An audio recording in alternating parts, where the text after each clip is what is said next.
एक शांत गांव में फुसफुसाते हुए मृतकों द्वारा प्रेतबाधित एक प्राचीन अभिशाप जागृति रहस्य आत्माओं और दुख के एक चिलिंग वेब में रहने वाले को खींचते हुए एक परिवार फंस गया है। फिल्म एक युगल के साथ अपनी बीमार बेटी के बारे में बात करने के साथ शुरू होती है। अचानक अपनी बेटी को चिल्लाते हुए सुनता है और दौड़ता है। वे अपनी बेटी को उसके पेट में पीड़ित पाते हैं। यह एक गर्भवती महिला की तरह इसका आकार बढ़ने लगती है। वह मुंह से खून बहाने लगती है और सभी पर और वहां मर जाती है। दृश्य एक परिवार के लिए शिफ्ट होता है। एक माँ उन्हें स्कूल के बाद सीधे घर आने के लिए कहती है कि उनके पिता उन्हें अपने स्कूल के बाद मेले में ले जाने वाले हैं। वे उत्साहित महसूस करते हैं। स्कूल जाने के दौरान दोनों बहनों ने अपनी छोटी बहन को एक डरावना बरगद का पेड़ देखा। वह इसे देखती है जैसे कि कुछ है। उसकी बहनें वहां आती हैं और उससे पूछती हैं कि वह क्या देख रही है। जब वह कक्षा की सफाई कर रही है तो उसकी युवा बहन एक पेपर देखती है। उस पेपर में एक डरावना ड्राइंग है जो शायद पहले से मृत लड़की से संबंधित है। तीनों बहनें स्कूल से आती हैं और घर जाती हैं। वे एक ही बरगद के पेड़ को पार करते हैं। वे पेड़ के पीछे चलते हैं। वहाँ एक भूत खड़ा है और उन्हें पेड़ के नीचे देख रहा है। वे उसका सामना भी करते हैं इस डर से कि वे सभी वहाँ से दौड़ना शुरू करते हैं, जबकि यह अभी भी देख रहा है। दौड़ते समय वे अपने भाई को डराता है और वह उन्हें वहाँ से घर ले जाता है। उनके पिता देर से होने के लिए उन पर चिल्लाते हैं और इसे फिर से नहीं दोहराने की चेतावनी देते हैं। जल्दी घर आने के लिए कहते हैं। वे सभी मेले में जाते हैं। अचानक छोटी बहन यम खांसी करती है और महसूस करती है कि वह बीमार है। वह अपनी बड़ी बहन यम से अपने पिता को नहीं बताने के लिए कहती है क्योंकि वह फेरिस व्हील को याद नहीं करना चाहती है। वह उसे बताती है कि क्या वह याद करती है कि अब अगली बार नहीं हो सकता है क्योंकि वह सभी को घर ले जाएगी। उनके भाई वहां आते हैं और उन्हें अपने पिता के आने से पहले फेरिस व्हील पर सवारी करने के लिए ले जाते हैं। खांसी करते हुए वह अभी भी सवारी का आनंद लेती है। अपनी बहन को भी बताती है कि वह अपने बड़े भाई याक को याद करती है। बच्चा पहिया से नीचे देखता है। वहाँ एक बूढ़ी औरत देख रही है और उन पर उसकी उंगली की ओर इशारा करती है। सवारी के बाद यम उसे बताता है कि उसने भी उसे देखा और वह डरावना दिख रही है। शायद यद ने उसे नहीं देखा। वे उसे अस्पताल में लाते हैं। लगता है कि डॉक्टरों ने कहा कि वह ठीक है, लेकिन उसका चेहरा इतना पीला दिखता है। जब जाने वाला है तो उनका बड़ा भाई याक उनके आता है। कार में बैठकर पूछता है कि क्या वह ठीक है। हर कोई रात के खाने के लिए जुड़ता है। लगता है कि याक और उसके भाई और उनके पिता के बीच एक मामूली मुद्दे हैं। वह अपनी बहन से उसे बिस्तर पर ले जाने के लिए कहती है क्योंकि वह अच्छा महसूस नहीं कर रही है, जबकि उसके पिता कमजोर होने के लिए उस पर चिल्लाते हैं। एक ही भूत के साथ कुछ दर्शन आते हैं। संभावना है कि भूत उनके घर में आ रहा है। उसे पता चलता है कि खिड़की खुली हो गई है, इसलिए वह बाहर देखने के लिए कवर को उठाती है और खिड़की को बंद कर देती है।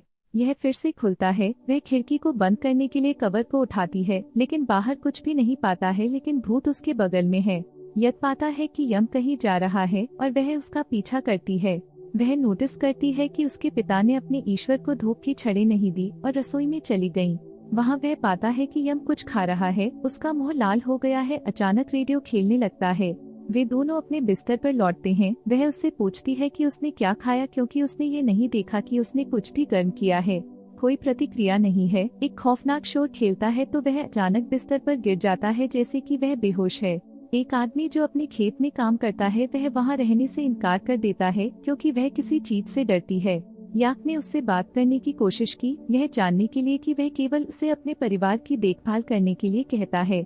यार्ड ने अपनी बहन को टहलने के लिए बाहर आने के लिए कहा क्योंकि मौसम अच्छा है, लेकिन वह मना कर देती है। वह उनसे बहुत असभ्य बात करती है जो उसके विपरीत है क्योंकि वे उसकी माँ को झगड़ते हैं। यम ने अपनी माँ के प्रति यद को दोष दिया। वह बीमार होने पर उसे पूछने के लिए यद पर चिल्लाती है। लड़की उसे कल रात के बारे में बताती है जब वह बीच में जाग गई। यम उसे एक डरावना मुस्कान के साथ घूर रही थी।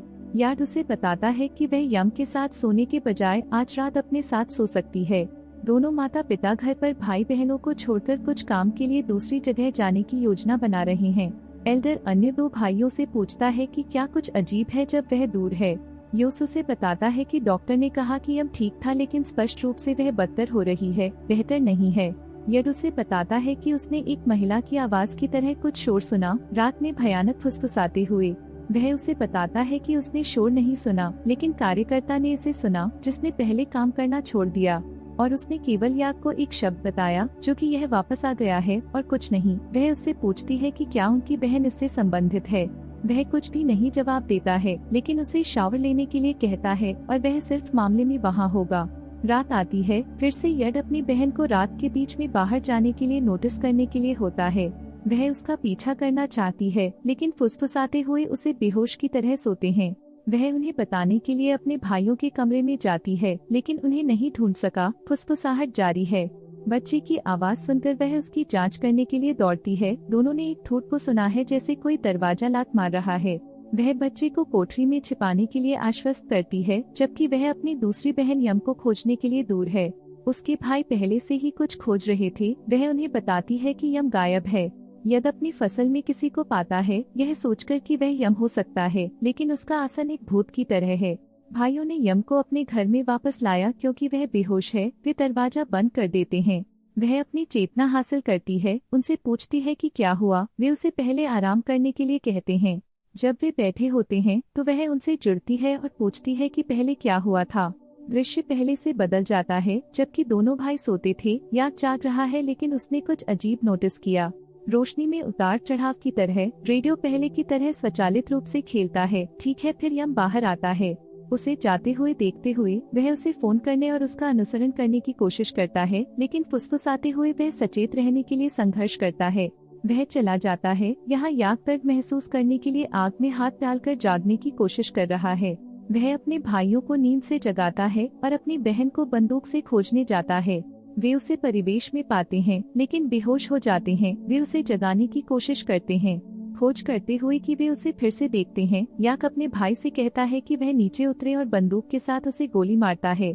दृश्य प्रस्तुत करने के लिए वह पूछती है कि क्या उन्होंने जो महिला देखी वह एक ब्लैक फ्यूनरल आउटफिट पहने हुए है। वे उससे पूछते हैं कि क्या वह उसे देखती है। वह जवाब देती है कि उसने उसे अंजीर के पेड़ के नीचे छोड़े गए मंदिर में देखा था। वह उसे बताता है कि यह एक और लड़की के साथ हुआ जो लड़की का जिक्र करते हुए पहली बार में मर गया। कि उसने चारों ओर पूछा। ठीक वैसा ही हुआ है जो उसे खुद को ले जाता है। वह अपने भाई को खेत की देखभाल करने के लिए कहता है जब वह जाता है और अपनी बहन के लिए इलाज की खोज करता है। उसे ध्यान में रखते हुए कुछ भी नहीं खाया और उससे पूछता है कि यम उसे बताता है कि उसका पेट अभी भी दर्द करता है। जब वह तैयार हो रही है तो चुड़ैल धीरे धीरे उसके कमरे में घुस जाती है। वह यम के मुंह में हाथ रखती है। वह उससे बचने के लिए संघर्ष करती है। वह अपने मुंह से एक दांत निकालती है और उसे खाने की कोशिश करती है, जैसे कि वह इसके लिए तरस रही है। यम के रोते हुए सुनकर उसकी माँ और बहन वहाँ आती हैं। वह चुड़ैल को घर से बाहर निकालने की कोशिश करती है। याक यम की मदद करने के लिए एक जादूगर लाता है। उनकी माँ जादूगर को बताती है कि चुड़ैल वहाँ आई थी। वह बात करने की कोशिश करता है। वह जवाब देती है जैसे वह रखती है और उसे वहाँ से निकलने के लिए चेतावनी देती है या फिर वह उसे मार देगी। वह एक दुष्ट मुस्कान देता है और सोता है। याक उससे पूछता है कि वे किस चुड़ैल के बारे में बात कर रहे थे। चुड़ैल के स्थान पर जाते समय वह याक को बताता है कि वह हाल ही में वहाँ जगह चली गई, कि उसने काले जादू का अभ्यास किया और पागल हो गया। लोगों का मानना है कि उसके पास खतरनाक है। वे दोनों उसके स्थान पर पहुँचते हैं, जबकि वह यम के दांत के साथ एक और काला जादू अभ्यास कर रही है। जब याक उसे पूछने की कोशिश करता है तो वह उस पर मुस्कुराता है और खुद को उसके सिर में एक छड़ी के साथ छुरा मारता है और मर जाता है। आदमी उसे बताता है कि इन बेईमानी आत्माओं को एक मेजबान के रूप में एक शरीर होना चाहिए। वे रात में शिकार करते हैं। दिन के दौरान यह मेजबान की बात आती है। वह चुड़ैल एक मेजबान हो सकती है, लेकिन आत्मा ने यम को एक नए मेजबान के रूप में चुना, क्योंकि वह चुड़ैल के शरीर से बेहतर है। और आत्मा को वापस पाने के लिए कि चुड़ैल ने एक माध्यम के रूप में यम के दांत का इस्तेमाल किया। समय सुबह 12 बजे है। याक उन्हें बताता है कि अभी भी 4 घंटे बचे हैं। अगर कुछ भी नहीं होता है तो यम मेजबान नहीं है। फुसफुसाते हुए शुरू होता है। वे सभी सो जाने लगते हैं, लेकिन याक ने अपना हाथ फायर लाइट पर रखते हुए इसे पकड़ लिया। वह अपने भाइयों को जगाने की कोशिश करता है। वहाँ यम कुछ फुसफुसाता है कि उन्हें बेहोश हो जाए। याक भी जागने के लिए अपना हाथ काट रहा है। याक आग पर हाथ रखने के लिए संघर्ष कर रहा है, लेकिन लौ बंद हो जाती है। वह उससे बच जाती है और उसे थप्पड़ मारकर उसे जगाने की कोशिश करती है। वह उठती है। वह उसे बताती है कि यम बाहर चला गया है। जल्दी में याक उन्हें जगाने और सफल होने के लिए उनकी कुर्सियों से उन्हें मारता है और उसे अपने कमरे में जाने के लिए कहता है। उनके माता पिता वहां आते हैं। याक उन्हें बताता है कि यम के पास है, लेकिन उनके पिता को यह विश्वास नहीं होगा। अचानक वे एक रोती हुई आवाज सुनते हैं, लेकिन फिर भी पिता को लगता है कि वह इस पर विश्वास नहीं करता था। इसलिए पिता बंदूक को वापस हथियाने की कोशिश करता है। वह अपने पिता पर चिल्लाता है कि वह कुछ भी नहीं जानता है। उनके पिता ने उन पर चिल्लाते हुए कहा कि कोई भूत नहीं है। उसी समय पत्थर घर पर गिरने लगते हैं। वे सभी यम की खोज करना शुरू करते हैं। कुछ यम जैसी आवाज उसे याक कहती है। याक मैदान में कोई वहाँ है। वह उस पर गोली मारता है, लेकिन यह उसकी माँ है जिसे उसने गोली मार दी थी। वह अपने सिर के साथ मर जाती है। वह वहाँ रोता है, लेकिन वह उस पर हंसती है और उसके सिर को ठीक करती है जिसे गोली मार दी गई थी। निस्संदेह वह बुरी आत्मा है। वह भाग जाता है और इसे शूट करने के लिए तैयार हो जाता है, लेकिन उसका भाई उसे बताता है कि वह उनकी माँ है। यहाँ एक छाया आती है और दरवाजा खोलने के लिए कहती है। आवाज यम की तरह लगती है। बाहर उसके भाइयों को यम मिला। फिर उसे पता चलता है कि यह उसकी बहन नहीं है जो दरवाजा खटखटाती है। भूत अंतराल में अपना हाथ डालता है और इसे उन डरावने खून वाले हाथों से खोलने की कोशिश करता है। फिर से उसकी माँ की तरह एक आवाज दरवाजा खोलने के लिए कह रही है। हालांकि वह हिचकिचाहट के साथ दरवाजा खोलती है। यह उसकी है। वे किसी अन्य व्यक्ति को अपने परिवेश पर जांच करने के लिए लाते हैं जो पहले आए थे। वे उसे अपनी जमीन में विशाल बांस की नाली दिखाते हैं, यह बताते हुए कि यम हर बार ढह गया है। ओल्डमैन कुछ बाहर ले जाता है और प्रवेश करने से पहले दरवाजे के ऊपर दीवार पर एक चक्र खींचता है। वह अपना हाथ उसके सिर पर रखता है और शक्तिशाली शब्दों का जाप करता है। इसके साथ ही वह अपनी बुरी तरफ दिखाती है। वह अपनी माँ को यम की तरह बात कर रही है और वह ओल्डमैन को दूर ले जाने के लिए उन्हें चिल्लाती है। उस सब को देखकर उसके पिता उसे डराने के लिए एक छड़ी लाते हैं, लेकिन वह एक विकृत आवाज के साथ उस पर वापस बात करती है। एक बड़ी गड़बड़ी के बाद स्थिति सामान्य हो जाती है। ओल्डमैन उन्हें बताता है कि यह दिन के दौरान कमजोर है, तो यह वह गड़बड़ है जो यह केवल अभी के लिए कर सकता है, लेकिन यह रातों में निष्क्रिय हो जाएगा। वह उन्हें बांसग्रोव को काटने के लिए कहता है, लेकिन लड़का उसे बताता है कि उसके पिता उसे मार देंगे अगर वह ऐसा करता है। ओल्डमैन जवाब देता है, पिता उसे नहीं मारेंगे, लेकिन अगर वे इसे नहीं काटते हैं तो उनकी आत्मा निश्चित रूप से उनकी बहन को मार देगी। भाइयों ने पूरे बांस के पेड़ को काटना शुरू कर दिया, यह देखने के लिए कि ओल्डमैन ने कहा कि अंदर क्या है। उनके पिता वहां आते हैं और उन्हें रुकने के लिए कहते हैं। ओल्डमैन का कहना है कि यह उसे ठीक करने का एकमात्र तरीका है। वह स्वीकार करता है कि उसकी बेटी अजीब अभिनय कर रही है, लेकिन विश्वास नहीं करती है कि वह जो कुछ भी कहता है उसे छोड़ने के लिए कह रहा है। ओल्डमैन जवाब देता है, न केवल उसकी बेटी, वह पहले भी अजीब अभिनय कर रहा है जब उसने उसे छड़ी से मारने की कोशिश की। एक पागल की तरह अभिनय करना, क्योंकि आत्मा एक मास्टर मैनिपुलेटर है, इसलिए अप्रशिक्षित दिमाग उसके हेरफेर के लिए गिर जाएगा। यह कहते हुए कि वह सख्त हो सकता है, लेकिन वह अपने बच्चों को कभी भी चोट नहीं पहुंचाएगा। याक भी उसे समझाने की कोशिश करता है। वह अंत में सहमत है, इसलिए वे पेड़ को काटना जारी रखते हैं। जल्द ही यह बदबूदार होने लगता है। पेड़ से एक बदबू आ रही है, फिर भी वे इसे काटने की कोशिश करते हैं। उन्होंने नोटिस किया कि मानव शरीर से कुछ हिस्से और अंग हैं। ओल्डमैन बताता है कि वे चीजें हैं और इसके अंग का शिकार है कि यह लिंक होस्ट से आत्मा है, इसे छूने की चेतावनी देता है। यम वहाँ दौड़ता है। वे उसे पेड़ के पास जाने से रोकते हैं, लेकिन वह ओल्डमैन को चेतावनी देती है, यह कहते हुए कि वह इसके लिए भुगतान करेगा। ओल्डमैन फिर से उसके सिर पर निशान डालता है, जो उसे धीमा कर देता है। वे पेड़ और उन अंगों पर कुछ शस्त्रागार डालते हैं और जब वह देख रहा है, याक अपना लाइटर लेते हुए वह अंगों और पेड़ को फायर करता है। वह जलते हुए उन्हें देख रहा है। वह चेतना खो देती है। ओल्डमैन उन्हें उसे खारा के लिए डॉक्टर के पास ले जाने के लिए कहता है, क्योंकि वह कमजोर है। याक, माँ, ओल्डमैन, यद और यूस दूसरे व्यक्ति के साथ अपनी यात्रा शुरू करते हैं। ओल्डमैन की यात्रा करते समय बताती है उसे उसके पास होना चाहिए, क्योंकि वह बिना किसी बीमारी के स्वस्थ है, जिसने उसे आत्मा के लिए एक श्रेष्ठ शिकार बना दिया। इसलिए इसने चुड़ैल को छोड़ दिया और यम के पास गया।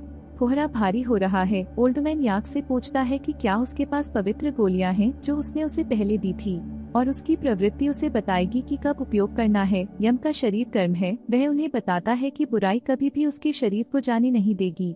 ओल्डमैन अपने तापमान को नियंत्रित करने की कोशिश कर रहा है। ड्राइविंग करते समय अचानक हर कोई गायब हो जाता है, लेकिन यह भ्रम है कि बुरी आत्मा पैदा कर रही है। यार्ड अपनी बहन और अन्य लोगों को सड़क पर देखता है। राक्षस चिल्लाते हुए सड़क पर खड़े हैं, लेकिन याक कार को गति से कुचलने के साथ ड्राइव करता है। वह पवित्र गोलियों के साथ अपने परिवार के भ्रम में गोली मारता है। आत्माएं वहां से गायब हो गयीं। फिर से आवाज फुसफुसाने लगती है। वह ड्राइविंग करते समय बेहोश हो रही है। यमिक फुसफुसाते हुए है। ओल्डमैन उस पर डालने के लिए लाल निशान लेता है, लेकिन वह अपनी उंगली काटती है और याक पर फेंकता है।